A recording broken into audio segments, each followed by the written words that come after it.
Welcome to The Grand Balance, a bi-weekly podcast hosted by two working grandmas navigating the beautiful chaos of work and family. Hi, Sharon. Hi, I'm so happy we're back. I know, I missed you. It feels like forever, but I'm glad we were able to enjoy the holidays and get with our families. And now we're back. Happy to talk to all of our listeners again. Yes, how was your holiday? You had a lot of travel, didn't you? Yeah, it was really good. We went to the snow in Denver and saw family, went to the mountains. And this was with my daughter and her family and the baby. And then we went to Scottsdale over New Year's, which was also a great place. I hadn't spent that much time other than besides baseball travel to Scottsdale, and it was really, really nice. Oh, that's great. I'm glad you got to experience all of that. Mine was pretty hectic. It was the first without the grandson, though. So that was hard. I'm sure that was hard. Did you guys end up celebrating a different time? We did, a couple days earlier. So they stayed the night one night so we could have Christmas morning together. Aww. Yeah. So it worked out and everybody was very happy. But this is our year. So 2026 will be better. Unfortunately, I'm going to have to get used to traveling to see my little baby. The move is impending. We are moving her shortly and they're going to be all the way in Houston. Oh my God. So sad. I'm sad for you. I'm so excited for them. And as everyone probably knows, the cost in Southern California is crazy. So it'll be nice for them to have a little more space. Their whole opportunities there are so great, but I'm just sad for me. I won't get to see that little face every day. I know. Well, see, that's the benefit of FaceTime and stuff like that. She'll still see you. And she knows so much about you just from this first year. She'll definitely know who you are. So I don't think that bond will be broken. Thank goodness for FaceTime, right? Yeah. We've been practicing. So she just kind of cruises around and I see her eye or her nostril or her mouth, but but she's an expert. Yeah. So New Year's, you were gone. Any resolutions this year? Wow, resolutions. Tell me yours and I will think about mine because I know I made some, but I'm not a huge resolution person. Well, here's what's funny. I learned that resolution really means a desire to change. So we all have desires to change, right? Correct. But you have to have goals. So goals are actually plans to make the change happen. So I'm going to say I don't have any resolutions, but I have goals for 2026. Okay, I like that. Okay. I've got 4. I know, usually you should only have 1, but I have 4. Okay, let's hear them. Okay. The first is health. So one of the reasons why we, have taken so long to come back is I had to have a hysterectomy. And I'm willing to share with everybody because this is a woman's podcast. And admittedly, we had talked about it last year about taking care of your health, making sure you're seeing your doctor.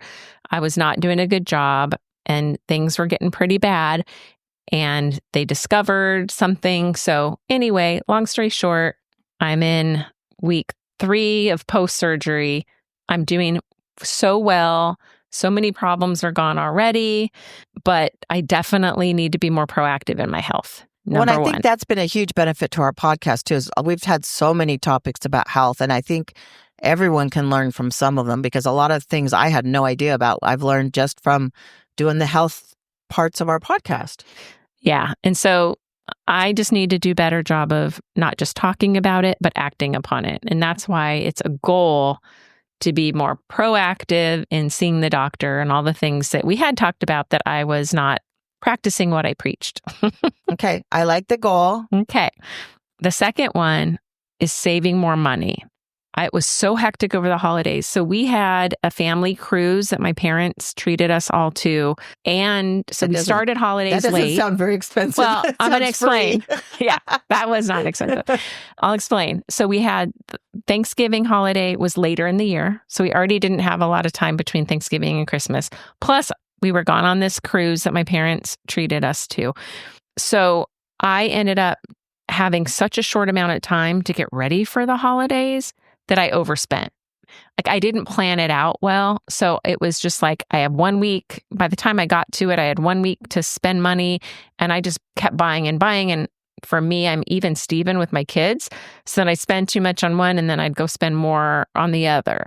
So, Well, and you couldn't take advantage of all the sales prior. That's hopefully what I try to do every year is start in about October, and knowing certain things you're going to buy, you can find good deals, buy them on sale. oh, absolutely. So and then I hold a big Christmas Eve party at my house. And usually I am more strategic in finding the gifts because I put gifts in everybody's stockings and this and that. And just because of limited time, I went way over my budget. So I have an even Steven question for you, because I also do that with my children. I spend very equally. And then you throw a son-in-law in and you add him into the even Steven mix. And then you add the baby in. So do you do across the board even Steven with everyone now, or? No, I usually don't do it for the son-in-law. Like, of course, I get him a really great gift. But this year, again, because I was scrambling, I thought, oh, this would be great for my son-in-law. Oh, that would be great for my son-in-law. Oh, that's funny. See, I brought it in even as well. So we do the same number of gifts with the same approximate amount. And so my son-in-law, I find also is very easy to buy for. That's probably why. My son because I is kept more saying, difficult. he'll love that. Yeah, exactly. So it's also like when I buy souvenirs from trips, I'll pick up t-shirts or caps or whatever for the guys. And I always see him wearing the things I've bought him. So I'm like, oh, he loves it. He appreciates it. So then it even inspires me to buy more things for him. Right. So and I know that he gets things when he visits, and especially this year because he traveled to his family. So I know he gets a lot of gifts too. So I don't know. In the future, who knows? But I do know that I way overspent for the holidays this year. And funny enough, the baby got a ton of stuff, but he was the cheapest out of, because baby gifts are so cheap compared to Lululemon and all these No, I like to stores. buy like all the fun, big structures and toys. Oh, okay. So the baby definitely got the bulk of the budget this year. Okay, we'll see. You never know. Regardless, spent too much. Yes. And admittedly, I didn't save throughout the year. Like I didn't have a good plan. So that's one of my goals this year is more consistent saving. Hey, that would be a great podcast episode. We should try to do maybe something on financial strategies or investments or budgeting. Yes. I think that would be a fun episode. We will do that. I think it is. Actually, I think it's on our slate. So we'll definitely work on that. Because I was reading an article about grandparents overspending and how to get control over that. So I think it'll be good for everyone. Wait, do we need to be controlled? I'm kidding. I know. Well, you just said it with your grandbaby. Oh, yeah. No, it's crazy. The third goal for me, I had a week off between Christmas and New Year. My company is very generous and gives us all a week off. That should be a law, by the way. I know. I didn't have many plans because our dog was not doing well. So we wanted to stay close to home. So I started purging a few things. But in fact, all I did was reorganize things. So it looks neat, but I really need to get rid of stuff. Okay, that's my resolution. I'm jumping on that bandwagon. Yeah. I need to organize, purge, and get rid of a lot of things that I no longer need. Well, and so I cleaned out my daughter's closet. And it was so hard. I got rid of all of her prom dresses. I did keep things, though. I kept all of her baptism, her communion dress, a few things. I kept the baptism dress, and then my granddaughter used it. So that's what I'm hoping I'll do. It's a little yellow, so I have to figure out if I can save it. But I just looked at things that I knew I should get rid of, but I'm just holding on to them. And so I need a little help on the decluttering side. And you can't tell because it's all in closets. Right. But I need to... You need to call my sister. She's ruthless. Yeah, maybe we have her on the podcast and she can... She came out and helped me clean my closet, and it was like bam, bam, bam. And then lastly is helping with my mother-in-law.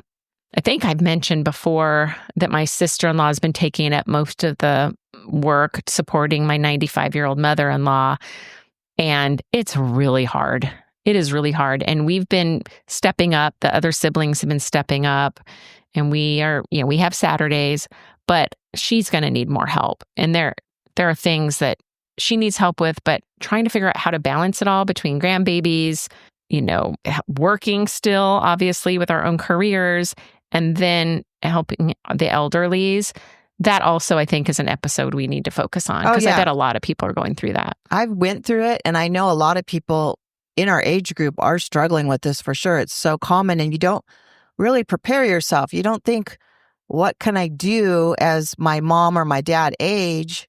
And then it happens, and then you're confronted with it, and it's so much work. And I have so many friends going through that. So I think that would be a really good episode, something about elder care and different things we can maybe do to give assistance or tips. Right. They call it the sandwich generation. So we're in the middle of, supporting both sides, both older generations and younger generations. There's just so many things that I wouldn't know where to get extra care if we needed it. There's programs out there. There's things where you can get support. There's areas you can't get support. Right now we're struggling with, she's so kind to me. The mother-in-law is so kind to me. And she'll say, yes, I'll get a hearing aid. Yes, I think I should get one of those alert mechanisms. But when it comes to getting it, she'll not accept it from the sister-in-law, who's her primary caregiver. Right, which is so common. Yeah, so I know my neighbors are struggling with that. It's just how do you balance all of that? Yeah. Anyway, I think some experts could help with it. Yeah, no, I think that would be an excellent, very informative episode for everyone. Yeah, so those are my 4.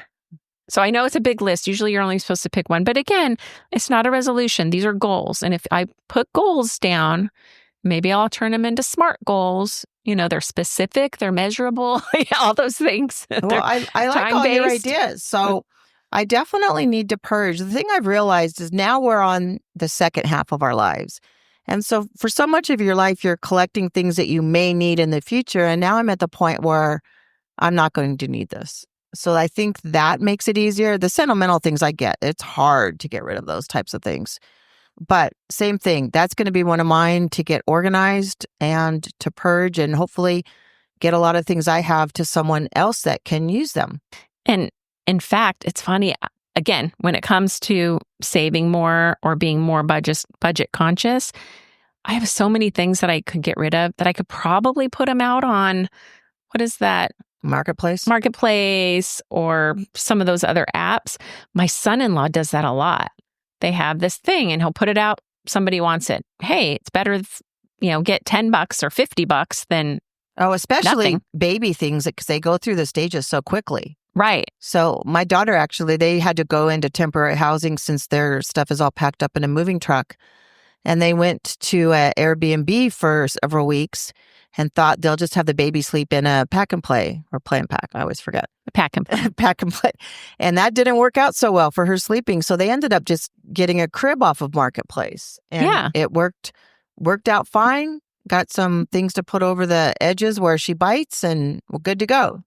Right. Now they want to move it to my house, but so there's one more thing you're going to have in your house. So you have to purge something to make space for that. Yeah, exactly. But I have heard from several people, it's such a great way to get baby things.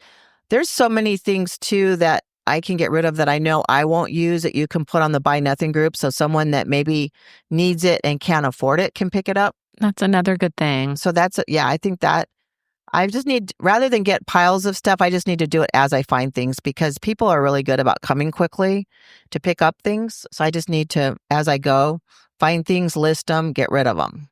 Yeah. Repeat, rinse and repeat. So that could be saving more and decluttering all in one. Exactly. I like that. I'm pretty good. If you give me a goal, I'll stick to it.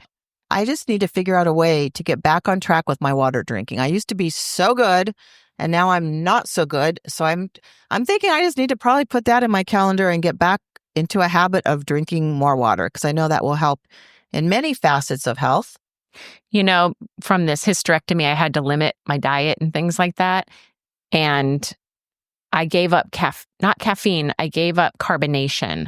So I used to have Diet Cokes every day and stuff like that, but the carbonation hurts your belly, like after surgery. Right. So I've given it up.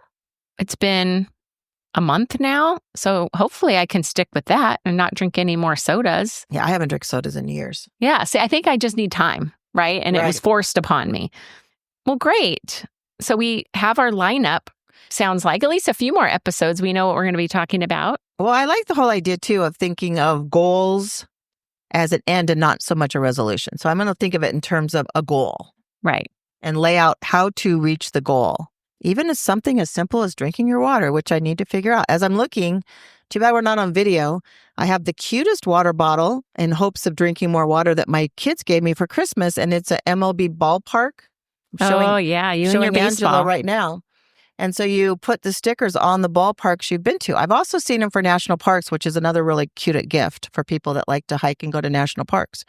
But I am in love with my baseball park water bottle, and it's still full, so I need to get busy on it. Oh, and you've had it for hours. Yep. That's funny. One of the things while I've been off recovering from my surgery is I rested a lot, which was very difficult because, we are busy working women, so it's very hard to do. But I read a book. I spent some quality shoulder-to-shoulder time with my husband, catching up on a bunch of shows, which I don't really watch anything. So he was pretty happy that I was hanging around with him. But one of the books that I read was really good, and it inspired today's inspirational grandma. So I read the book. It's a New York Times bestseller. It's called The Women, and it's about the women in Vietnam who were nurses and the impact that they made, during that time. During the Vietnam War time? During the Vietnam War. Okay. Yeah. So my inspirational grandma is Diane Carlson Evans. She's a 79-year-old wife of 40 years, mother to 4 children, and grandmother to 7 grandchildren. She was an Army nurse in Vietnam, where women weren't seen as veterans. And that's part of this book. When things were happening post the war, they couldn't get support from the VA and things like that. Even though they had PTSD, they couldn't get support because they weren't considered true veterans. Very sad.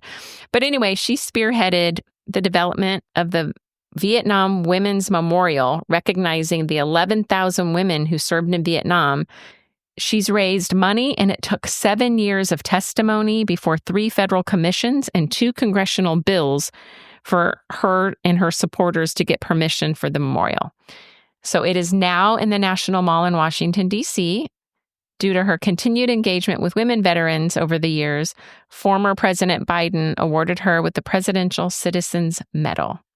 So Diane is an inspiration to all women and grandmothers to show how we can still make a significant impact for others if we don't give up on our passions and our goals. What, and not giving up. What a great story. Right. So I thought that was really inspirational. And if anybody's looking for a new book, it's a pretty good one. Yeah, I hadn't heard of it, but I will definitely look into it because I need a new good book.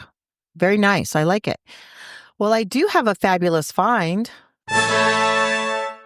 This fabulous find is something that I had not seen before, and I will definitely put pictures on our website. My daughter came up with this. I'm not sure if she invented it or if someone else showed it to her, but the pouches with the fresh fruit puree, that's a tongue twister, that you use for the babies, you stick a straw, like a hardened plastic straw, like that maybe comes with your water bottles, that will fit into the pouch. And then she put that into like a Yeti cup with the top, so then the baby can't squish and make a huge mess with the pouch. Oh, that's unique because, my grandson does make a huge mess. Yeah, I was fascinated by this, and I thought, like I said, I don't know if I should give her the credit for the invention or if she saw it somewhere. I will get more info on that, but I thought it was so clever. And with this whole baby wed leaning and all the mess that comes with feeding, I love the idea of avoiding a mess. Well, you better check with her fast because once we put it on the podcast, somebody might look and go try to patent it. I know. Exactly. That's what we need is a successful invention. Yeah. No, that sounds great. I'm going to try that with my grandson. Yeah, it worked. I've been doing it all the time with her, and it works really, really well. All right. Well, I think we'll wrap up today. We've got a lot of great episodes coming up. And please note, we have switched to biweekly with our crazy travel schedules coming up. We will be getting you an episode every other late Tuesday, so they'll be available on Wednesday. We will definitely update social media to give you reminders of when the next episodes are coming out. We are really excited to be back. We are, but you're right. We have to balance the working grandma in us that we still are working grandmas. So we have a lot going on in our business. Yep. So it's the grand balance. That's right. So to give you a sneak preview of what's coming up, we talked about some of the resolutions or goals that we have. And so our next episode is to focus a little more on health, where we have a nutrition and health specialist who focuses on women over 50. And we'll also have a travel tips episode. Sharon, as you heard, is going to be helping move her daughter and their family. And I had a lot of experience recently with a lot of the travel for the cruise. And we've also been doing a lot of research on ways to help families travel more effectively. So we look forward to that episode as well. So sticking with the goals that we talked about, plus many, many more, we hope to have a great season 2.